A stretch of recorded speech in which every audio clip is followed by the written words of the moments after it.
रोज का वचन। रोज के वचन में आपका स्वागत है। दिन 271। नहूम भविष्यवक्ता की पुस्तक अध्याय 1। नहूम भविष्यवक्ता की पुस्तक अध्याय 1।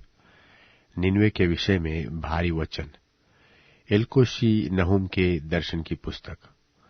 यहोवा जल उठने वाला और पलटा लेने वाला परमेश्वर है।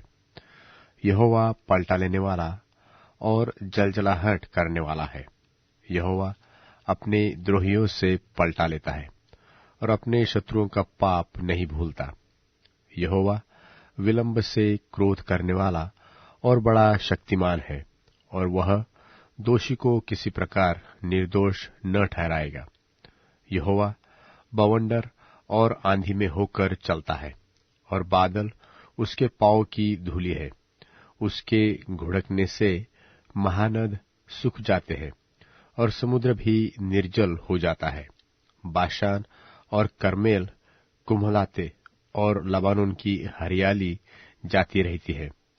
उसके स्पर्श से पहाड़ कांप उठते हैं और पहाड़ियां गल जाती है।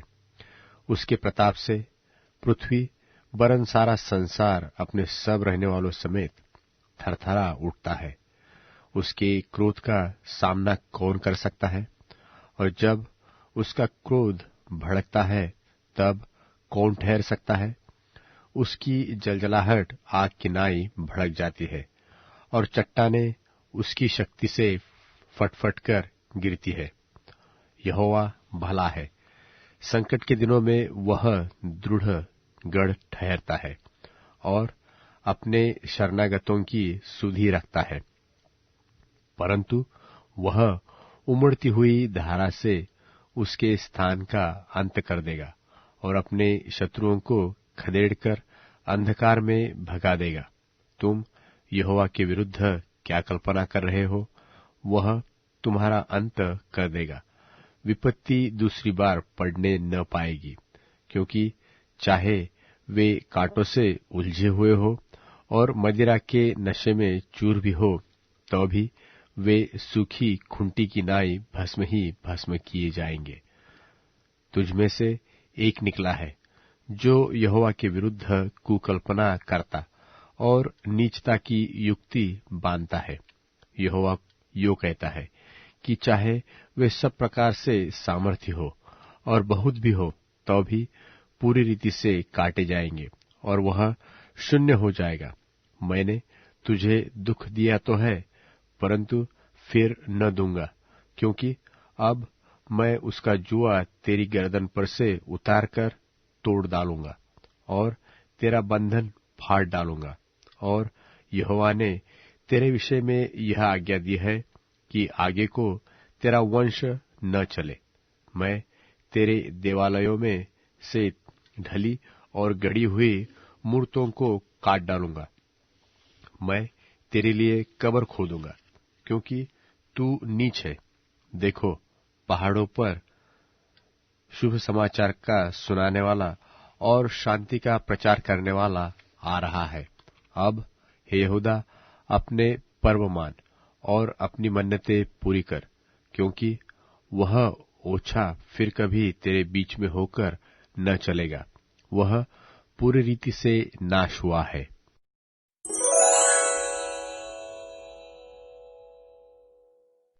नहूम भविष्यवक्ता की पुस्तक अध्याय 2। नहूम भविष्यवक्ता की पुस्तक अध्याय 2। सत्यानाश करने वाला तेरे विरुद्ध चढ़ आया है। गढ़ को दृढ़ कर, मार्ग देखती हुई चौकस रह। अपनी कमर कस, अपना बल बढ़ा दे, क्योंकि यहोवा याकूब की बड़ाई इस्राएल की बड़ाई के समान जो कि त्यों कर देता है। उजाड़ने वालों ने उसको उजाड़ तो दिया है और दाखलता की डालियों को नाश किया है। उसके शूरवीरों की ढालें लाल रंग से रंगी गई और उसके योद्धा लाल रंग के वस्त्र पहने हुए हैं। तैयारी के दिन रथों का लोहा आग की नाई चमकता है और भले हिलाए जाते हैं। रथ सड़कों में बहुत वेग से हाके जाते और चौकों में इधर उधर चलाए जाते हैं। वे पलितों के समान दिखाई देते हैं और उनका वेग बिजली का सा है। वह अपने शूरवीरों को स्मरण करता है। वे चलते चलते ठोकर खाते हैं, शहर पनाह की ओर फुर्ती से जाते हैं और काठ का गुम्मट तैयार किया जाता है। नहरों के द्वार खुल जाते हैं और राजभवन गलकर बैठा जाता है। हुसेब नंगी करके बंधुआई में ले ली जाएगी और उसकी दासियां छाती पीटती हुई पंडुकों की नाई विलाप करेगी। निनवे तो जब से बनी है तब से तालाब के समान है, तो भी वे भागे जाते हैं और खड़े हो ऐसा पुकारने जाने पर भी कोई मुंह नहीं फेरता। चांदी को लूटो, सोने को लूटो, उसके रखे हुए धन की बहुतायत का कुछ परिणाम नहीं और विभव की सब प्रकार की मनभावनी सामग्री का कुछ परिणाम नहीं। वह खाली और छूछी और सुनी हो गई है और मन कच्चा हो गया और पांव कांपते हैं और उन सबों की कटियों में बड़ी पीड़ा उठती है और सबों के मुख का रंग उड़ गया है। सिंहों की वह मांद और जवान सिंह के आखेट का वह स्थान कहाँ रहा जिसमें सिंह और सिंहनी अपने बच्चों समेत बेखटके फिरते थे। सिंह तो अपने डांवरों के लिए बहुत अहेर को फाड़ता था और अपनी सिंहनियों के लिए अहेर का गला घोट घोट कर ले आता था और अपनी गुफाओं और मांदों को अहेर से भर लेता था। सेनाओं के यहोवा की यही वाणी है कि मैं तेरे विरुद्ध हूं और उसके रथों को भस्म करके धुएं में उड़ा दूंगा और उसके जवान सिंह सरीखे वीर तलवार से मारे जाएंगे और मैं तेरे अहेर को पृथ्वी पर से नाश करूंगा और तेरे दूतों का बोल फिर सुना न जाएगा।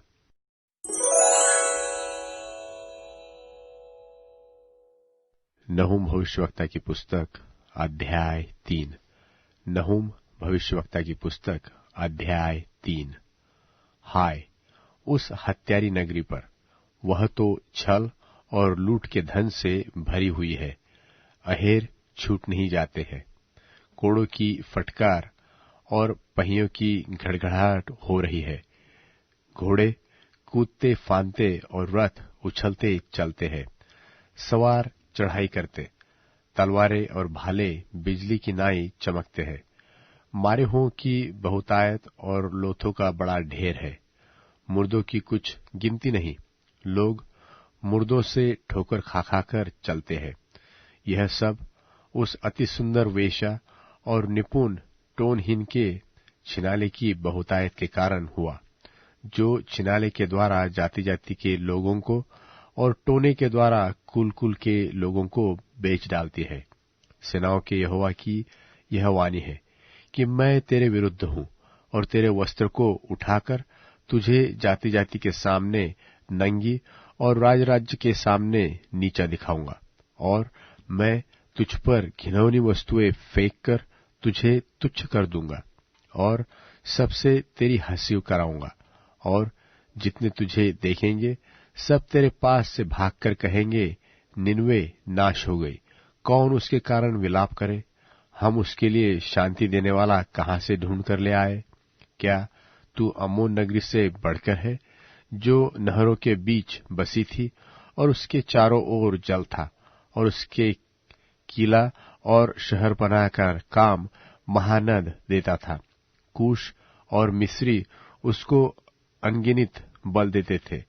पूत और लूबी तेरे सहायक थे, तो भी लोग उसको बंधुआई में ले गए और उसके नन्हे बच्चे एक सड़क के सिरे पर पटक दिए गए और उसके प्रतिष्ठित पुरुषों के लिए उन्होंने चिट्ठी डाली और उसके सब रईस बेड़ियों से जकड़े गए।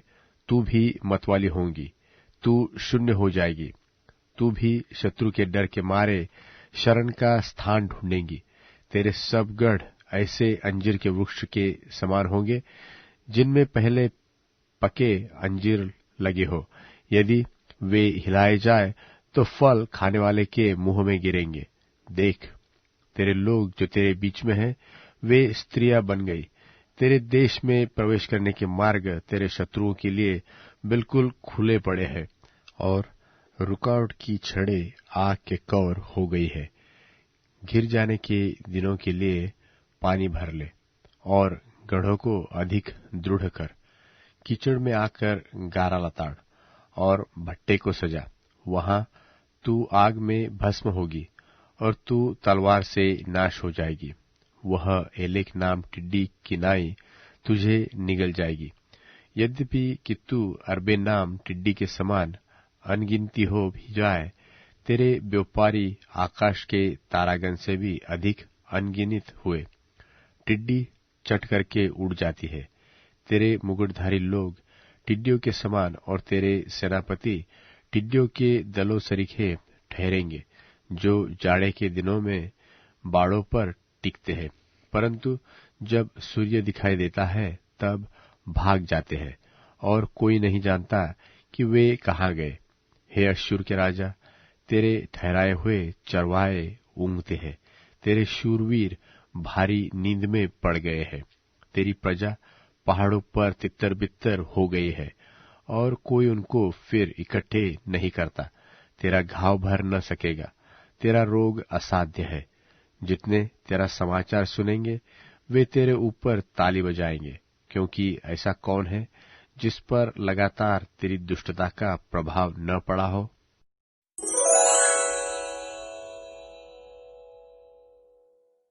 इफिसियों अध्याय 6। बच्चों, यीशु में अपनी माताजी और अपने पिताजी का कहना मानो, क्योंकि ऐसा करना सही है। अपने पिता और माता का आदर करना ऐसी पहली आज्ञा है जिसके साथ एक वायदा जुड़ा हुआ है। वो वायदा ये है कि तुम्हारा भला हो और इस दुनिया में तुम लंबे समय तक जीवित रहो। बच्चे वालों, अपने बच्चों को गुस्सा करने के लिए मत उकसाओ, लेकिन यीशु की सहायता से पालन पोषण और डांट डपट करो। हे नौकरों, डरते कांपते और मन की सच्चाई से अपने मालिक की आज्ञा का पालन इस तरह करो जैसे कि यीशु के सेवक हो।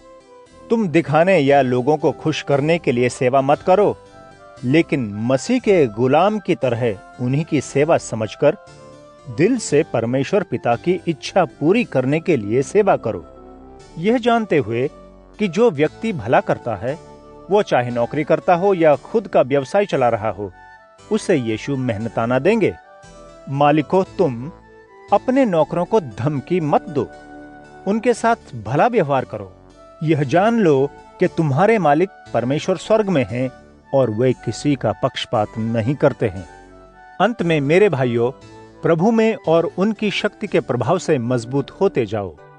परमेश्वर के सभी हथियारों को पहन लो ताकि तुम शैतान की बुरी चालों के सामने खड़े रह सको, क्योंकि हम इंसान के विरोध में नहीं हैं, परंतु आकाश मंडल के प्रधानों, अधिकारियों, इस संसार के अंधकार के हाकिमों और दुष्टता की आत्मिक सेनाओं से संघर्ष करते हैं। इसलिए तुम परमेश्वर के सभी हथियारों को स्वीकार कर लो, ताकि तुम बुरे दिन में सब कुछ का सामना करने के बाद स्थिर रहो। इसलिए सच्चाई की पेटी से अपनी कमर कसकर और धार्मिकता की झिलम पहनकर और पांवों में मेल के सुसमाचार की तैयारी के जूते पहनकर उन सब के साथ विश्वास की ढाल लेकर मजबूत बने रहना, जिससे तुम दुष्ट के जलते तीरों को बुझा सको। मुक्ति का टोप और पवित्र आत्मा की तलवार, जो परमेश्वर का वचन है, ले लो। सब तरह की विनतियों के साथ हर समय पवित्र लोगों के लिए निरंतर धीरज से प्रार्थना करते रहो, और मेरे लिए भी प्रार्थना करो, इसलिए कि बोलने का अवसर मिलने पर सुसमाचार के रहस्य को साहस से बताने के लिए मैं अपना मुंह खोल सकूं। इसी कारणवश मैं जंजीर में जकड़ा हुआ राजदूत हूं। प्रार्थना करो ताकि जिस तरह से हिम्मत से मुझे संदेश देना चाहिए मैं दे सकूं। तुखिकुस, जो प्रिय भाई और मसीह का विश्वसनीय सेवक है, सब कुछ तुम्हें बताएगा ताकि तुम मेरी हालत जान सको कि मैं क्या कर रहा हूं। इसी वजह से मैंने उसे तुम्हारे पास भेजा है कि तुम हमारी हालत जानो और वह तुम्हारे दिलों की हिम्मत बढ़ाए। हमारे भाइयों और बहनों को यीशु मसीह और परमेश्वर पिता की ओर से शांति और विश्वास के साथ प्रेम प्राप्त हो। जो लोग सच्चाई से यीशु मसीह से प्यार करते हैं, उनके ऊपर कृपा बनी रहे।